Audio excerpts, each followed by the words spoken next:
Why does it make sense to say this? This is a braid, this is a braid, this is a braid, as well as this and this. As we can see, these hairstyles all look very different, even though they have the same general term. That's why they're further classified as a box braid, or a knotless braid, or a cornrow, or a Dutch braid, or a French braid. Also, let me just point out, this is clothing, and this is clothing. Clothing is a general term to describe what you put on your body, and yet it looks very different depending on the culture. So, for example, the same way it doesn't make sense to defend wearing an offensive Native American costume by saying, well, Asian people wore clothing too. You're not the first person to create clothes. It's the same way it doesn't make sense to justify wearing African American cultural braided hairstyle by saying, well, the Dutch had braid, the French had, Vikings had braid. Because as we just saw, those are not the same thing. It's just a general term. So instead of trying to use irrelevant points to justify appropriating a culture when they've clearly told you they don't like it and it's disrespectful, just stop and go wear those braids.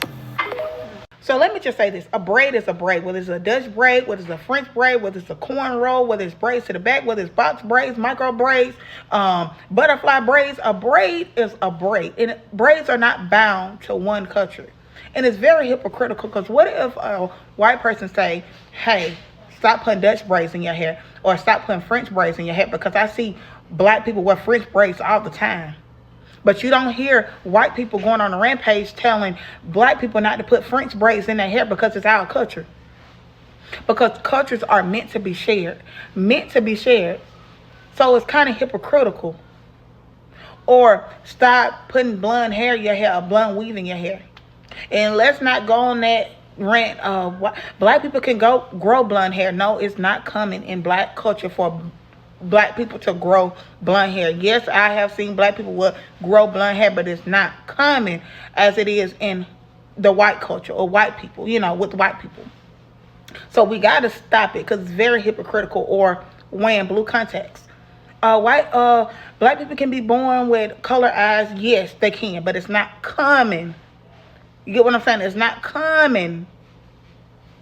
So we need to stop, y'all. We are better together. Cultures are meant to be shared, whether it's clothing, whether it's hair, whether it's food. It's meant to be shared. We are better together. Why not appreciate one another and love one another? We are creating false narratives. It's just not there. That's how society wants us to be, in different groups, separated, culturally separated. So we can keep fighting, so we can keep hating one another, so we can keep killing one another. Y'all, we so much better together. So much better together. Remember, abundance, help with frizziness, dryness, hair breakage, hair tangling, and so much more. I love you guys. Bye.